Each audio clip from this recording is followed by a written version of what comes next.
Are you struggling with medical debt? Or maybe you don't even understand how your health coverage even works? Well, stick around because in today's podcast, we're going to be looking at the scope of the American healthcare problem. We're going to be looking at how health insurance actually works, what to do when you receive that dreaded medical bill in the mail, and most importantly, the 5 do's and don'ts of what to do when you actually have medical debt. This is the Fi Guys. Let's get started. So Dominic, today we're going to be talking about medical debt and its impact on financial independence. Now, I know that we are the Fi Guys and we always talk about how can debt and everything just ruin someone's life when it comes to finances. And I know for you on this path to financial independence, you were trying to figure out right now, we've talked about it. What am I going to do? What are you going to do when it comes to health insurance? How can this really derail you and how quickly can it go?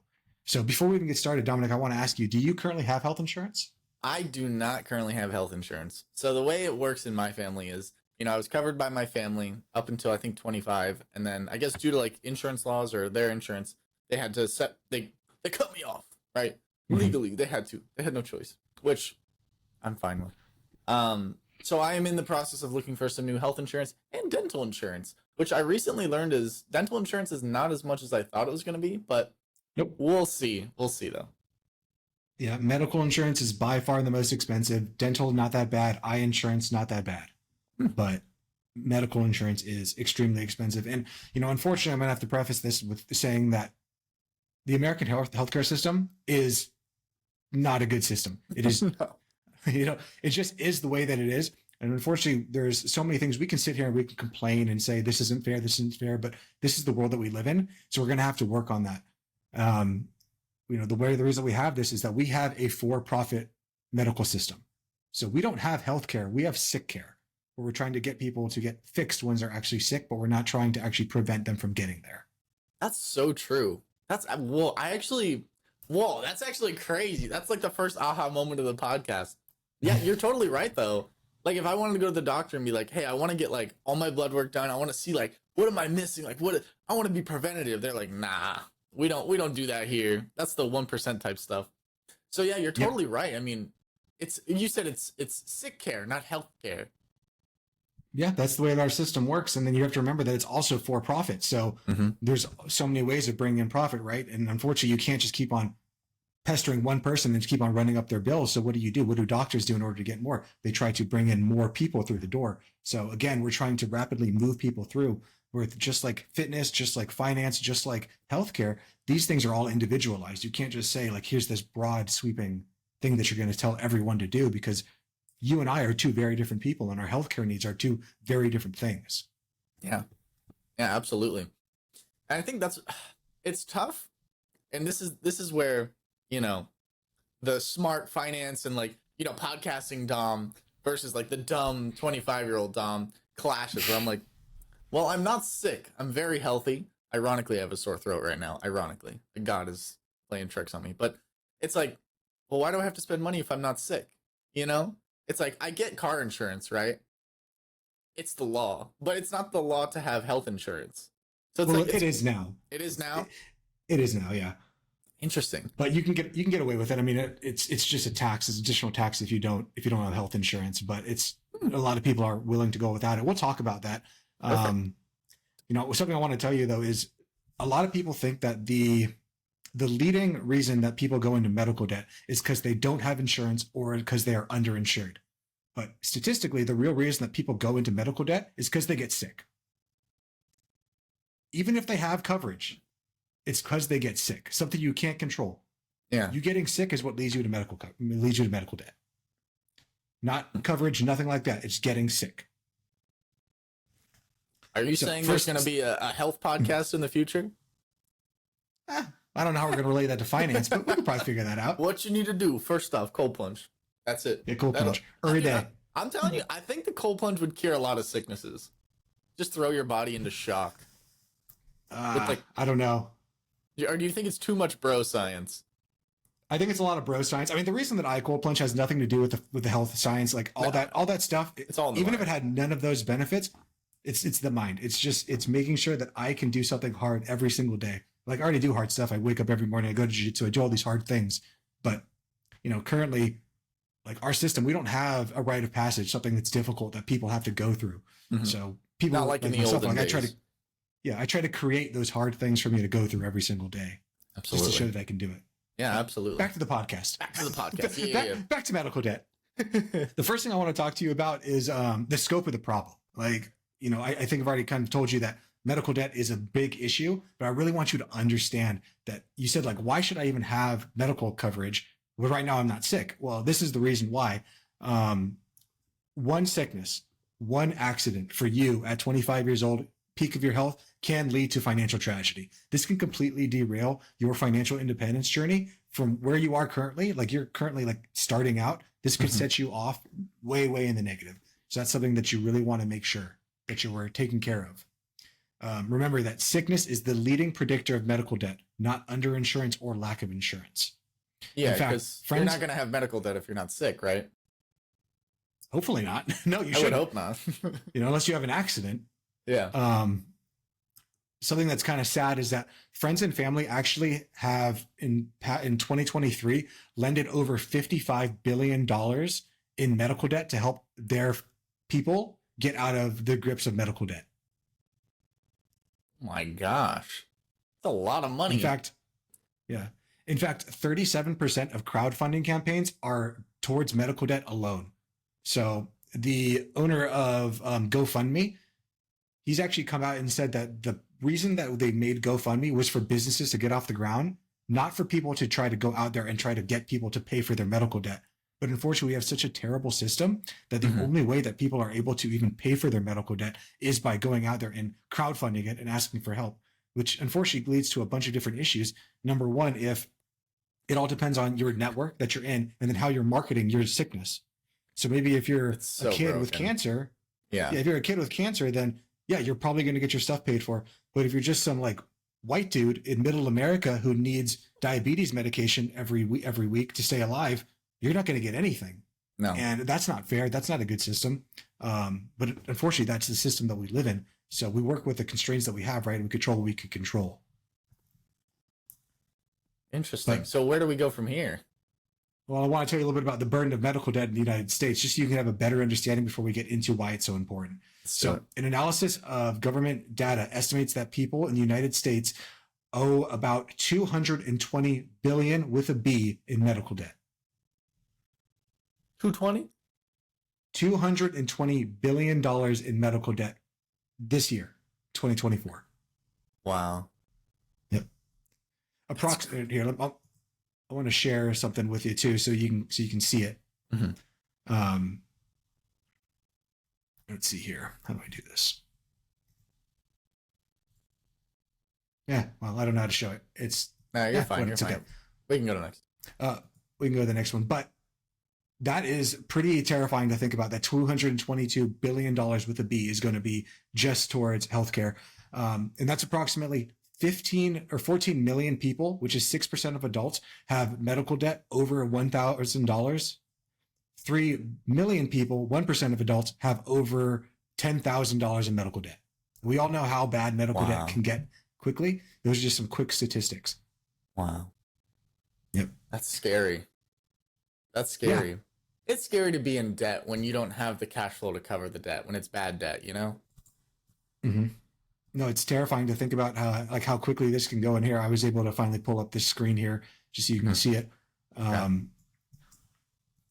But yeah, so people in the United States owe $220 billion in medical debt. So more than that, look at that. 87% of people have over, of that, people that have medical debt have over $10,000. Wow. Wow. So more than 10,000. Yeah. So just for you saying like, oh, why do I need medical debt? Or why do I need medical coverage? Well, how much would $10,000 set you back?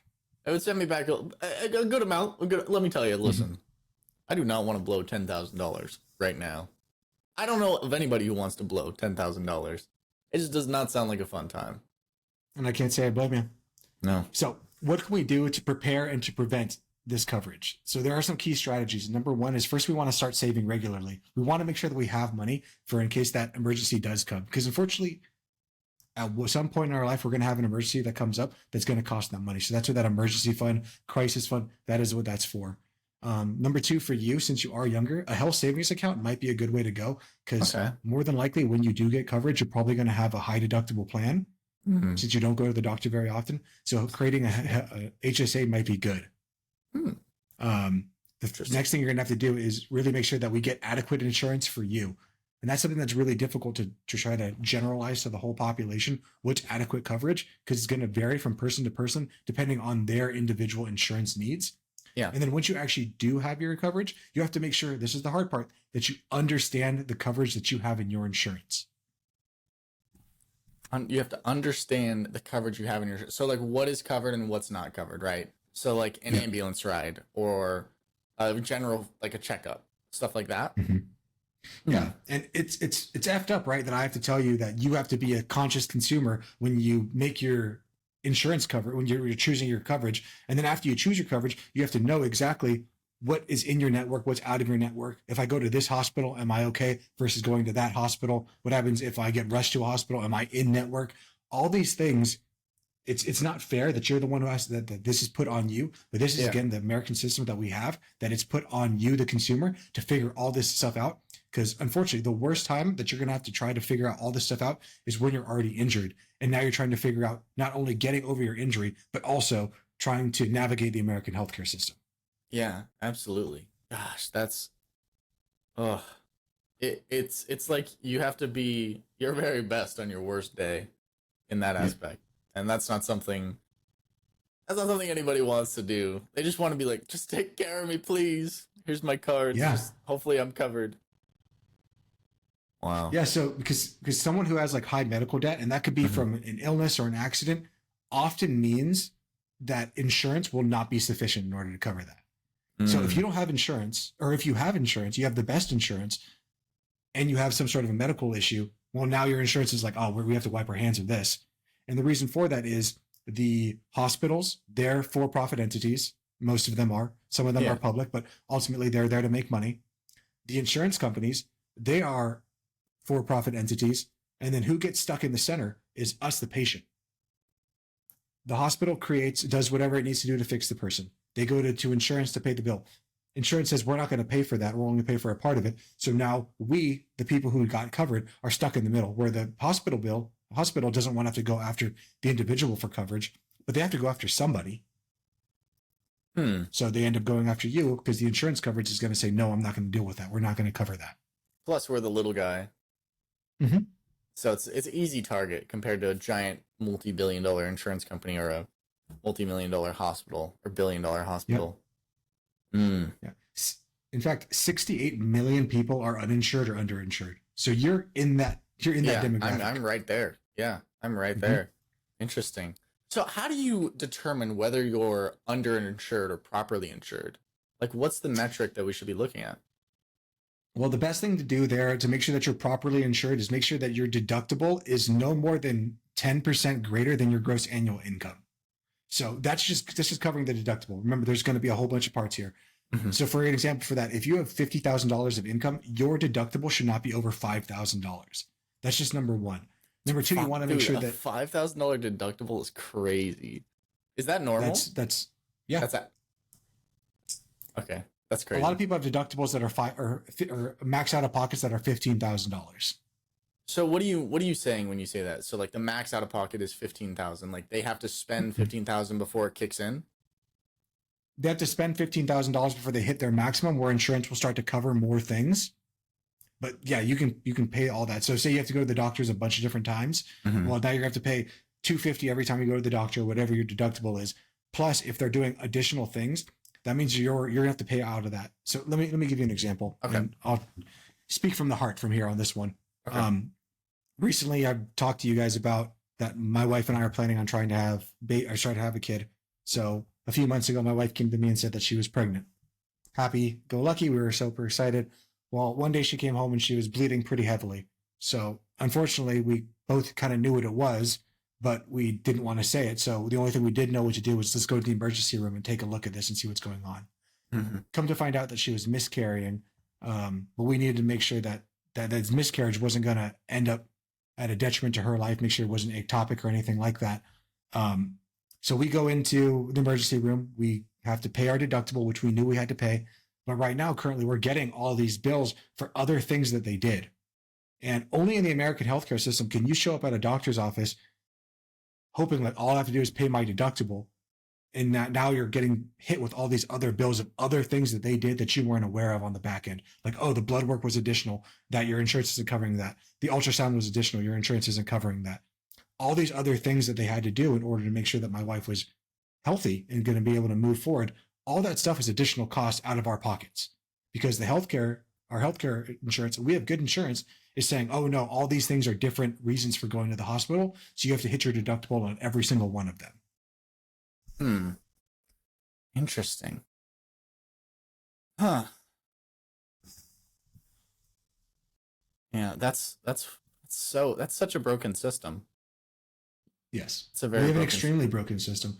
Let's just think about how broken the system is, because right now, 50% of Americans, the way they get their health coverage is through their employer. Mm-hmm. So that's majority of our people is through their employer. And is that enough? No. And that's another thing we probably won't even really get into, but I'll kind of mention it now. A lot of people, they'll look at the health insurance company and say like, oh, well, the health insurance through my company isn't good. And they'll blame the insurance company, but there's another place you need to look at too, which is your employer. Mm-hmm. Your employer is the one that's choosing which healthcare coverage to cover and not cover. Yeah. Interesting. But if 50% of Americans, which is 149 million people, get their primary insurance through their employer, basically 18% of people are uninsured, which is 50 million Americans.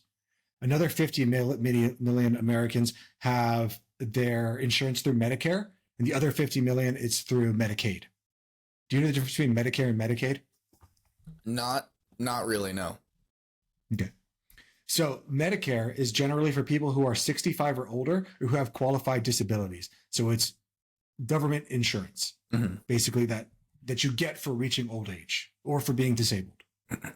Medicaid, on the other hand, is for individuals, families, and for children with limited income and resources. So kind of think of like Obamacare.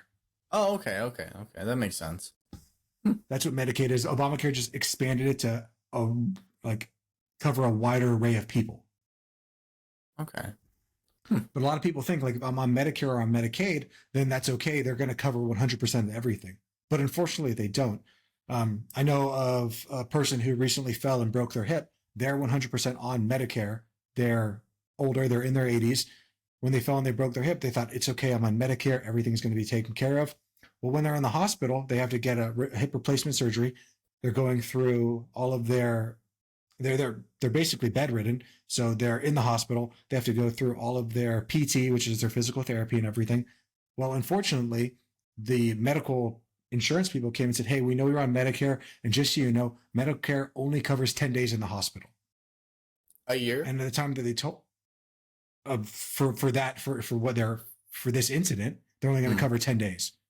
So for these people who are 80 years old on a fixed income, it's only going to cover 10 days. Well, they were already at day 8 when they were told that. And they hadn't even started doing physical therapy. So when you're in that situation, what do you do? I don't know. What do you do? What can you do? What can you do? You leave the hospital and you go home and you hope for the best. That's the system that we have. Gosh, that's horrible. Question. Go for it. Play devil's advocate. I know this is like one of the most hated things about America for a lot of people, but do you think that like European countries have better medical systems, and it's like with the quote unquote free healthcare? And the term free is such a lie because it's not free. That's still getting paid by the taxpayer. But what do you think about that? That's definitely well above my pay grade and the way that I look at things. Now, I will say this. There is a bunch of information out there saying that they have worse healthcare coverage than we do in America because we pay for it. And so they have like, if you're trying to get something fixed, it's going to take longer because it's all private or it's all public. Yeah, it's all government stuff, right? It's all government. But if you look at the actual statistics, if you look at Canada, if you look at Europe, their healthcare or their health in general the people are healthier than they are in America. Yeah. We make the most money when it comes to healthcare, yet we have the worst healthcare outcomes for our patients. So you can look at that however way you want. You can say, well, at least when I do get sick, I know that I'm going to the best system. And that's true. If someone needs like a knee replacement surgery or something like that, American doctors are probably the best in the world for that. If you need brain surgery, American doctors are the best for that. But if you're just generally sick, we do not have a system that's set up for that very well. No. No. We do have a lot of urgent cares on every corner, though. So there's that. But you can decide for yourself what's better, to have the best doctors and make sure that you can get in if you have the money to be seen, or to know that majority of the people are just getting taken care of. Yeah. Because right now we have a system that, we'll take care of you if you have the money to get taken care of. But that also leaves a huge swath of people that aren't getting covered, or to have insufficient coverage and are getting screwed over and over and over again. Interesting. Okay. Well, let's continue on.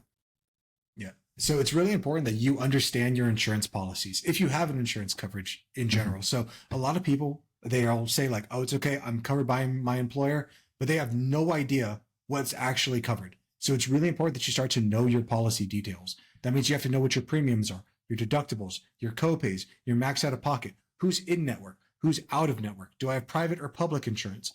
All of this stuff is completely confusing, and it's not fair that I have to put this on you, the listener, and on you, Dominic, to figure out for yourself. But this is the system that we have. Yeah. So if you have private insurance, that means that you are public. That means that you're purchasing your insurance either through your employer or through a third party. If you have public insurance, it means it's through the government. So think of Obamacare. Obviously, I would think private is probably better. It comes with a higher expense than does public. Yeah. And what's going to be right or wrong? It's going to depend on you. In general, private might be better, but remember that if we're thinking about that, that means it also comes with a substantially higher premium cost. Yeah. Higher cost in general, right? Monthly cost. And when you say premium, that is the monthly cost, correct? Yeah, so let's go over that. Understanding insurance and understanding the general words. So premium is the amount you pay for the insurance provided through your insurance carrier or through your policy. My subscription so that's cost. what you're paying every month. It's like my monthly Netflix account. Okay, gotcha. Yeah, so that's what it is. That's my subscription. Okay. Yep. So that's your subscription. So think of this like Netflix. You have to pay the premium to have it. Your deductible would be like, hey, I want to watch something on Netflix. Remember cost. We did the Amazon Prime one, remember that example? Can you tell me what it was? Yeah. So the example was basically comparing Amazon Prime membership to premiums and insurance, right? So we might have a monthly charge for the Prime account, but say I want to watch a movie that isn't included with Prime, I have to pay more to watch that movie. So basically, for the insurance, there's the subscription cost, monthly cost, which is the premium, and then in order to activate it, you have to pay a deductible, right? Yeah. Okay. So it's a little bit worse than that, because in your example, you said that the movie I want to watch isn't included in Prime, so I have to buy that. Yeah. Well, the deductible is just like, hey, I want to send something to my house, which is the reason I'm paying for Prime. They're like, okay, cool, it's $5. Yeah. That's what your deductible is. It's the amount that you're responsible for paying before your insurance will even be willing to pay for anything. So it's like paying for Netflix and being like, all right, I have Netflix, I have all these movies. Yeah. I want to watch Bridgerton. Okay, cool. $5 and I'll let you watch an episode of Bridgerton. I thought you were going to say Godzilla -1 because it just dropped on there. But you hit me with Bridgerton? Bro, nice. I'm thinking of my wife. She's been watching a lot of it. I'm not going to lie to you. Would never lie to you, Chris. I've watched all of it. Good for you. I have not. All of it. I've watched all of it, and that's all I will say on that. It's a very saucy show. I would not recommend it if you have kids around. Anyway, have you seen Godzilla -1 though? Quick. I have. It's amazing. It's amazing. It got so many awards. I haven't seen it yet, and it's on Netflix, and I'm like, I might watch it tomorrow. Yeah, on movie night. I guess it's also dubbed on Netflix. I've only seen it in subtitles. So I do want to watch it with it dubbed as well. Okay. Yeah. Next thing after we get into deductibles is copays, which is the fixed amount that you pay for different types of appointments or medical expenses. So going either to the ER or going to your general practice, going to go see like an ENT. you have to pay a different copay for each one of those. That's another thing you have to be aware of. And then there's your max out of pocket, which is the maximum amount that you will have to pay for medical care from all the sources annually. And here's the important part, given that it's within the network or given that your insurance covers it. Bro, what are we doing here? Dude, I'm so confused. It's crazy. What a wild system. What a broken system. It is a broken system. So say you have a max out of pocket of $15,000. Uh-huh. Well, that's $15,000 of the things that insurance says they're going to cover. Okay. And many people have no idea what that means. I'm one of them, what is my insurance willing to and not willing to cover? Yeah. So max out of pocket would be, like, let's say it's $15,000. $15,000 is the most amount of money I can spend on things that are in network that aren't covered or are covered. That are covered. That are covered. So I would have to come up. But if they're covered, wouldn't they be? I wouldn't have to pay them. Or is that after your $15,000? No, they wouldn't. But what if you end up in a situation where it's not covered? So then there's just like an upward ceiling with no cap. But if they're okay, so for the $15,000 one, so okay, so I have to pay. So the cap is 15,000. So everything above 15,000, no cover. Mm-hmm. Given that it's in network, and given that it's something the insurance coverage is willing to cover. Dude. And is 15,000? Is that like the norm? Is that people just come up with 15 grand to pay for medical things? Medical debt is the leading form or is the leading cause of bankruptcy in America. Again, 220 million people have medical debt because of this situation. You say 220 million people? Mm-hmm. Wow. I mean, we're only a country of like 400 million or 370 million, something crazy like that. So more than... No, I'm sorry. No, it's not 220 million. 220 billion. It's 220 billion. That's how much is in medical debt. Yeah, there's in terms of how many people, I'm not actually sure. Okay. But there's $220 billion in medical debt. Gotcha. Okay. But the leading source of bankruptcy is due to medical debt. So in a little while, I'm going to tell you guys what to do when you guys get your bills and what to do there. But before we even get into that, it's so important that you actually know what's covered. And I know it's not fair for me to tell you this, but what you should do whenever you have anything before you get hurt, you need to know, where can I go? Like if I get hurt, where's the right hospital for me? Yeah. What's in network? What's not in network? And then there are hospitals. Every single hospital that is a public hospital also has charity, like charitable givings. So it's always good to maybe go onto those hospitals' websites. It's legally required that it's somewhere on there. They are hard to find though. And say, if I don't have the money to pay for these things, what sort of charities do they have to help me to reduce my costs in case I end up having to go to this hospital? Different hospitals have different charitable requirements. So you can see like this one's best for me. It's in network for me. And if something out of network, they have the best way of helping me to pay for these bills. That's interesting. But that's not a good strategy. It's just to be like, I have to go to the hospital. That's the only strategy. That's the only strategy. If you don't have, if you go to a hospital that you're not supposed to go to, basically. Unfortunately, so let me tell you a story. When I was a lifeguard, I remember there was a guy who like somehow messed up his neck or something like that. And we had to backboard him. We had to put him on the board, get him out of the water. And once a lifeguard backboards somebody and you're like strapped in there, we are not allowed to take you out of that at all. Like if we take you out, then we're liable for taking you out of the backboard. The only person that can do that is an EMT, so an emergency medical personnel person. The guy who was knocked out woke up, realized he was on the backboard, and said, "I can't afford to go to the hospital because it's a $3,000 ambulance ride." Well, we weren't allowed to take him out of the backboard. So when the EMT came, or when the emergency people came to take him away, they asked him for his information. He refused to give it because he was afraid of paying for the bill. So eventually they let him go and he had to take himself to the hospital. That's the kind of system that we have in place. So sometimes you might not be in that situation. You might not be conscious and they're going to take you to wherever you're going to take you. So the first thing you have to focus on is getting better. Yeah. Because that's like the number one thing you can do. I'll tell you what to do once you actually receive that dreaded medical bill in a second. But the best thing that you can do right now is once you have your coverage, know what is covered, know what's in network, what's out of network, and then know where's the place to go to. And again, it's not fair that you're the one who has to figure this out, but it is the way that it is. Mm-hmm. Wow. That's really sad. That's really sad because I know a lot of people that would be in a situation like that where they just would not want to pay the $3,000 for a ride to the hospital, or they can't pay the $3,000.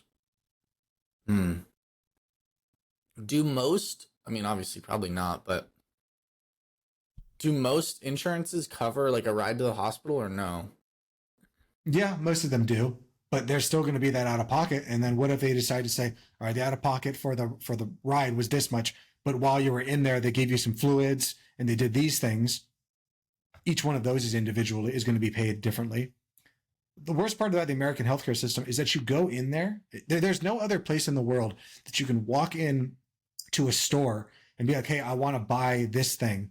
And then you just, should be an exchange of this is how much that costs. That's how it works in Mexico. That's how it works in a lot of places. That's why people have to go to different countries in order to get that.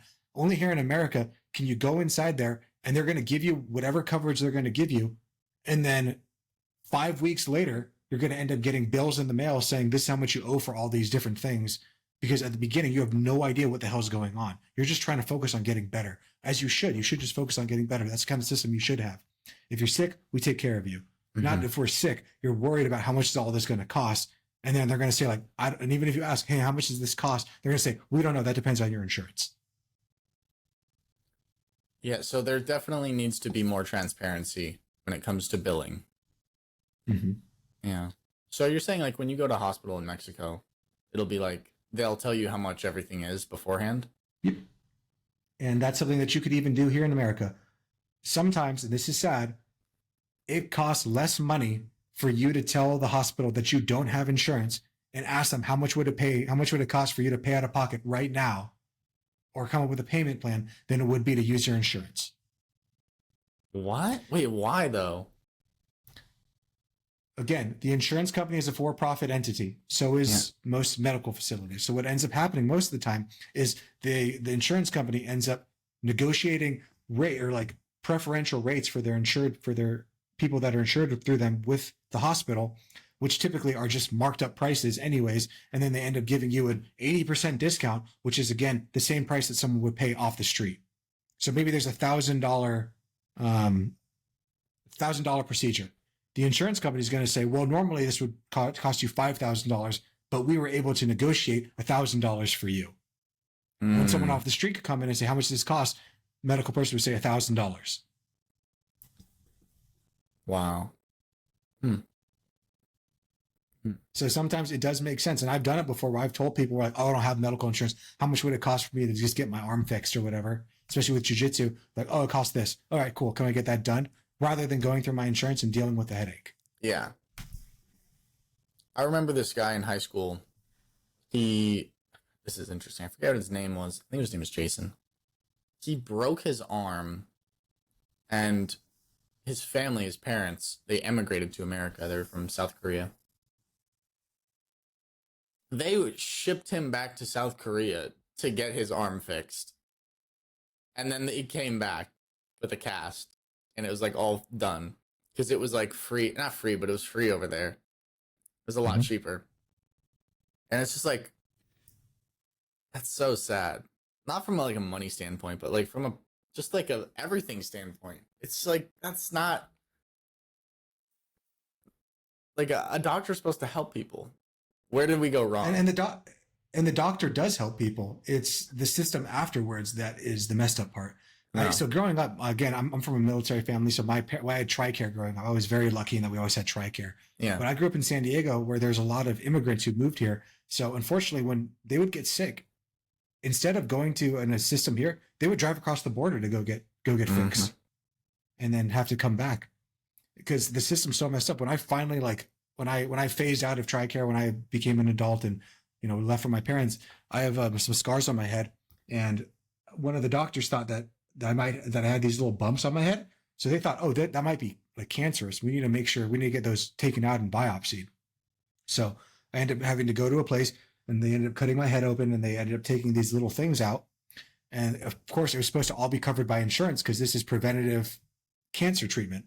Well, after they took these little things out, they found out, oh, they're just little cysts that are harmless. So now, since we found out that they were harmless little cysts, insurance says we're not going to cover it because it wasn't cancer. What? So I had to have to pay for everything out of pocket. What? What kind of a scam is that? What kind of a scam is that? Dude, it's like you're damned if you do, damned if you don't. Yep. That So makes this no is where sense. I want to, this is where the meat and potatoes of this podcast comes in. Okay. What do we do when we actually receive that medical bill? Yeah. Because what I did is I freaked out when I got that amount of money. And then luckily, I think by the grace of God, I had the money to pay for it. And I just went ahead and just paid for it. But there are a lot of people in America that don't have $400 to their name. That if they get a medical bill for thousands of dollars, they don't know what to do. And then now they're just terrified. So I want to make sure that we go through this together so that you know exactly what to do if you find yourself, you get that dreaded thing in the mail. Because even from my wife's miscarriage, we're still getting bullshit in the mail saying you owe this, you owe this, you owe this for things that we had no idea got done. And that's just the system that we're in. Yeah. So let me just tell you how this system works. So the first thing you're going to do is they're going to send you a bill from your provider saying this is how much you owe. And then after that, if you don't do anything, they're going to send you a reminder saying, hey, you owe this. If you don't do anything again, after several months of your first late payment, because they're going to say like this is when it's due. Yeah. They're going to start writing off the losses, and then they're going to bill, and then they're going to send that to a collections agency. After that, any medical debt that's over $500 after a year was going to show up on your credit report. And you still have the agency. After that, the debt collector has the ability to sue you, and then if it goes to court and you don't show up for court, that means that you had the ability to pay it off. You didn't show up to court. You're now getting wage garnishments against you. Sounds kind of rigged. Sounds kind of rigged, man. So what the average person does is that when they receive that medical debt and they're afraid of it, they just put it in a drawer and pretend like it's not there. Yeah. Then eventually that monster, it keeps on sending you things coming. There are so many people in medical debt that the hospital doesn't have the ability to sit there and call everybody and say, hey, like we're willing to work with you. So unfortunately, it is your job to be proactive and make sure that you get these things done. Because unfortunately, if you don't handle this, the insurance or the medical or the hospital is going to try to recoup some of their costs. And the way that they recoup some of their costs is they sell that debt for pennies on the dollar, usually 6 cents on the dollar, to a collection agency. So they can collect at least some money from that. And what that collections agency does is they're going to get an Excel spreadsheet of all these people's names, all these people's social security numbers, their addresses, and how much money they owe. Then those collections agencies are going to start calling you and saying that we owe your debt and you have to pay us. And then they're not willing to really work with you. And if they can't collect, then they're going to move that down the line. They're going to sell it now for 3 cents on the dollar, 1 cent on the dollar. And that debt can continue to follow you for the rest of your life. There are statutes of limitations. Typically, it's 12 years as to when the medical debt can't 10 to 12 years when medical debt can't cover you or can't be collected on anymore. But if there's debt that's still being recycled, and resold to different people, they might not care. And they can still come after you, even though they can't sue you, or I guess they can sue you because anyone can sue you. They can still turn your life upside down and still tell you that you owe them money because technically you still do. Even though you can't be tried in a court of law for it. Yeah. That is depressing. This is a depressing pod. Goodness gracious. It is depressing. It's a depressing situation that we find ourselves in. Yeah, absolutely. So where do we go from here? Yeah, please continue. So the way that you need to handle your medical bills, the first thing you need to do when you receive a bill is you need to call the hospital and you need to ask for an itemized bill. Okay. You need to ask them for every single thing that they did. Because unfortunately, 1/3 of the time when you ask for this, you're going to find that you're going to have discrepancies of things they said they did that were never performed. Or you're going to find that there are, sometimes I've had people where they've gotten bills for things that never happened at all. Like they charged the wrong room to something. So you need to get an itemized bill and look for any errors and then dispute anything that's wrong. Okay. After that, we need to look for hardship indicators. So if the bill is 2.5 times your gross, or 2.5% of your gross income, that's called an initial hardship. Okay. If it's 5 to 10% of your gross income, that's a material hardship. When the hospital has your medical debt still inside their collections process, when they haven't sold it off to a third party yet, you have power to sit there and negotiate with them. They don't want to sell your debt to a third party because you're going to get 6 cents on the dollar for that. They want to figure it with you. But unfortunately, most people won't communicate with them. So it really becomes important that you take it upon yourself to grow a backbone and to negotiate with the hospital, because they're willing to do that. And they want to do that because they don't want to sell it off. They don't want to have to end up with that situation. Yeah. But it's also very important that you understand what you can materially pay for.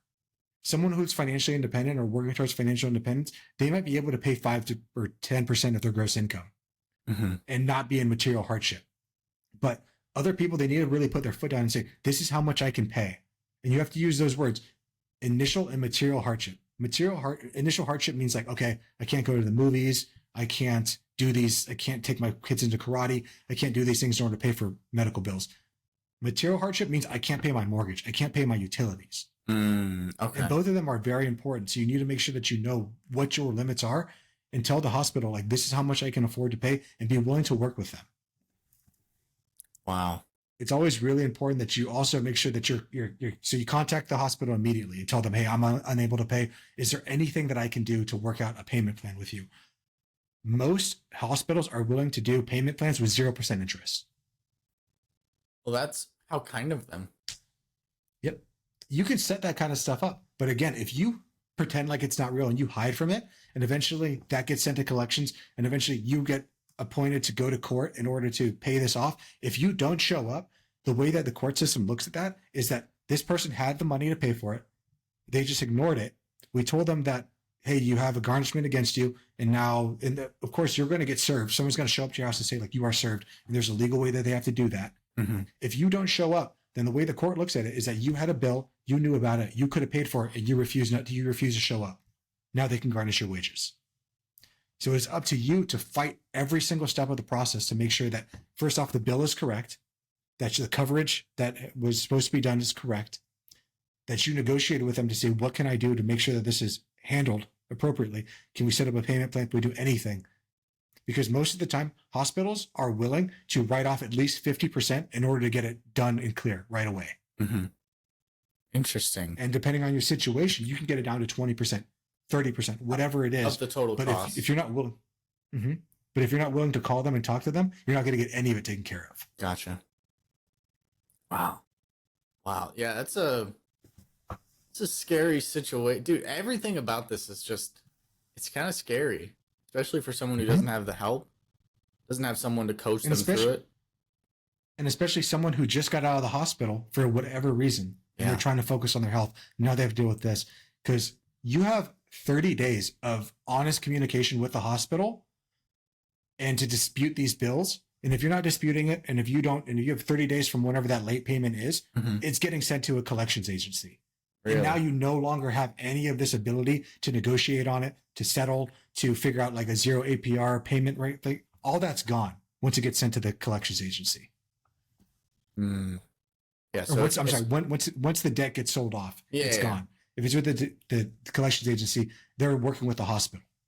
Yeah, absolutely. So you got to get it before it gets to the collections agency to negotiate it down and talk to them and get the itemized bill account, whatnot, all that fun stuff. Yep.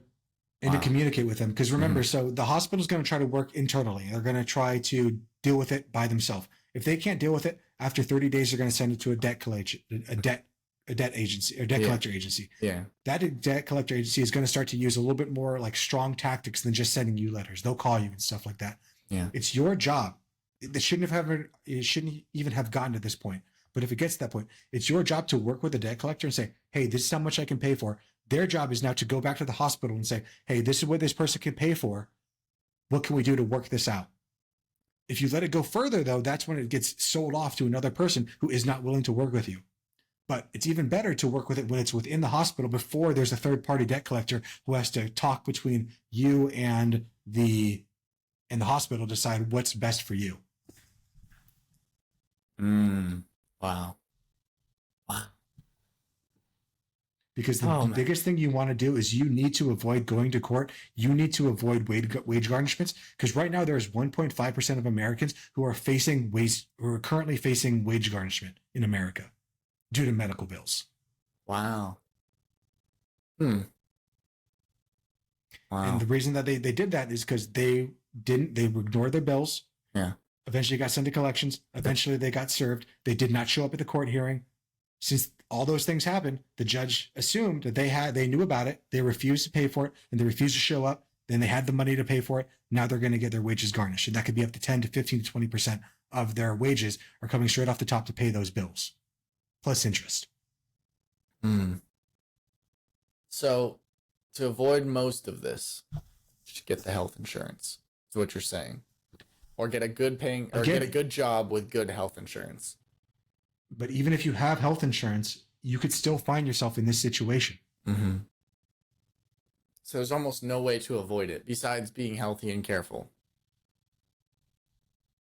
And then if you do it, again, the biggest reason that people have medical debt is not because they don't have insurance or because they don't have good insurance. It's because they got sick in the first place.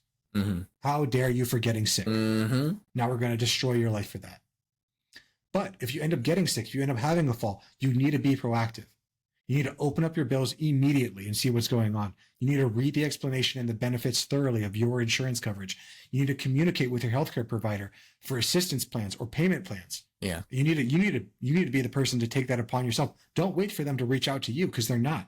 No. They have thousands of other people that are trying to figure this out. You need to negotiate the cost, ask for payment plans, ask for a lump sum discount. You need to stay organized with every single medical document. Write down the person's name you talk to. You need to know what time, what date, all this stuff. I know that it's not fair, but this is the system that we have. Yeah, absolutely. Absolutely. And then if all else fails, you need to explore charity work. You need to do a GoFundMe. You need to do this kind of stuff in order to pay for this. Mm-hmm. Because the worst thing that it can do is go to collections, and then eventually you get a suit against you. And now they're garnishing your wages or garnishing your Social Security in order to pay for debt that should have never happened in the first place. You need to take care of it when it's at the beginning than when it gets to the end. Because if it gets to the end, there's nothing you can do to fight it. Yeah. And if they garnish your wages, that affects you getting like a government mortgage, like an FHA loan or stuff like that, correct? Social Security? Or it could. Mm-hmm. Yeah, if they're garnishing your wages, then yes, it could affect getting loans. Depending on the amount, because that's less money coming to you. That's like saying I have this huge amount of debt that I have to pay that you don't even have a choice in, because it's getting taken before your check even comes to you. Yeah. Okay. Well, this has definitely been a lot to consume, a lot to intake, a lot to think about. Wow. That's crazy. And I always like to say that it's very important that when we do call, we are negotiating with the person at the hospital or even the collections agency, that we try to be as courteous as we possibly can. Remember, this is a person whose job is to collect on the money. Like, they're not bad people. Like, that's just their job. But if you're an asshole to them, they're going to be an asshole back to you. Yeah. So be as kind as you possibly can with this thing. And remember that they want to help you. The hospital, when the hospital has the bill, they want to help you.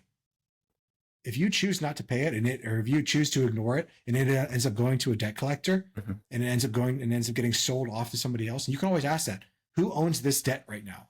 You need to know that. Is it the hospital owns the debt, or is it somebody else? Yeah. Because there are supposed to be a bunch of different laws that protects people from going after individuals in a really bad way. Because unfortunately, as you kind of fall down these debt collector rabbit holes of it getting sold off to worse and worse people are buying these assets, and they're willing to do what needs to be done. I've heard of people calling or debt collectors who are not like good debt collectors who are calling people's bosses at home to tell them that, hey, Dominic owes us money. That's crazy. These things happen. Oh, and these are the things that happen if you don't take care of it. Dude, I'm gonna go to the gym after this. Go have a smoothie or something. Gotta stay healthy. That's wild though. So I want to finish this off with, I know this has been a really sad podcast and it's not supposed to be happy, but unfortunately this is the system that we live in. Like this is the way that it is. And I've had it happen to me before. I didn't know any of this stuff. And I just wish that someone had told me the 5 do's and don'ts of medical debt so that I could understand it before I went ahead and paid these bills. Because a lot of people, when they get that bill, they don't know what they're doing. All of a sudden you're sick, you show up, you have a $500 bill, and some people are willing to just drop everything. They'll blow their emergency fund, they'll do whatever just to get this bill gone. But God forbid you pay that bill just to end up finding another bill that comes in 5 minutes later because you didn't know to call the hospital and figure out, hey, I need an itemized list of everything so I can make sure that it's right. Because they might just keep on sending you bills for stuff, and if you keep on paying it, they're going to assume that it was right. But you need to be your own advocate here, and you need to look out for yourself because no one else is. Absolutely. So here are the fives. Here are the 5 do's and don'ts of medical debt. Number 1, do review your medical bill before making any payments, and do it immediately. Number 2, don't be afraid to ask for help as soon as possible. If the debt's going to put you out, if it's going to destroy your life, call the hospital. Tell them that, hey, this is going to create an initial or a material hardship for me, and explain to them, be kind and explain to them the situation that you're in, and try to figure out what plan can we do. Which leads us to number 3, do negotiate. Negotiate for the best that you possibly can, because typically you can get up to 50% of your money taken or of it taken out if you're willing to go ahead and negotiate on your own behalf. Mm-hmm. Number 4, do not put medical debt on your credit card. And I hope that this is clear and abundantly clear why. Credit card debt is typically 15 to 30% interest rates. Once it's on medical debt, or once it's there, that's going to be growing no matter what. There is no negotiating with the credit card company to say, like, hey, I know I have this interest rate of 25%, but I have a lot of debt on here. Can we bring it down to 10% just to help me out? They don't care. They're making money. They're doing their job. When you have medical debt with the hospital has the ability to either create a 0% interest payment loan or a very, very low interest payment. But when you do it through a credit card, you're done. So never put medical debt on a credit card. Please, if you take nothing else from this podcast, never put medical debt on a credit card unless you're doing it to pay it off in full and get the points.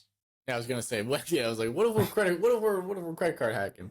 You know, we got a trip to Bali. Then it's fine, but we're not putting it on credit. We're not putting on a credit card that we don't have money for. Yeah. And then the final one is do prioritize your debt. Yeah. Medical bills are important. I will always say that.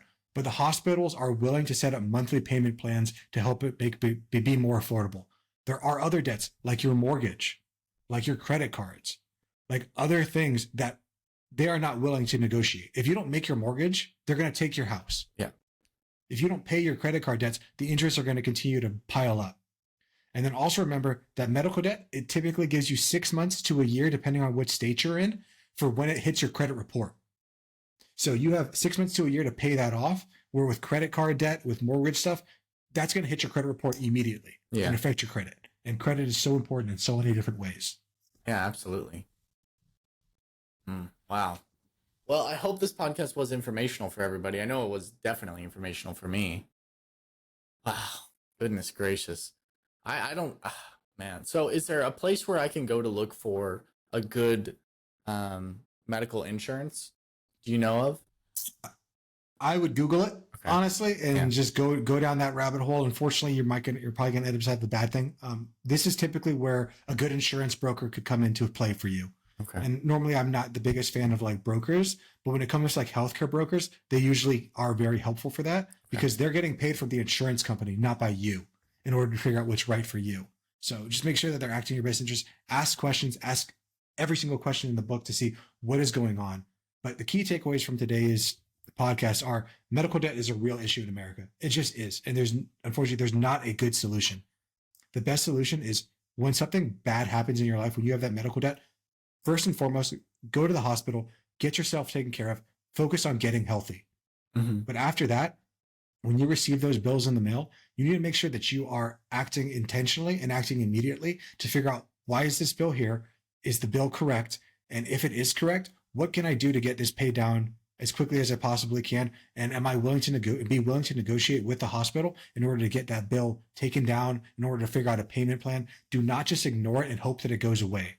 Because while it may go away from the hospital settle off, that debt will continue to follow you. It could affect your credit score. It could affect your livelihood if you don't take care of it. Don't just ignore it like most people do. Yeah, absolutely.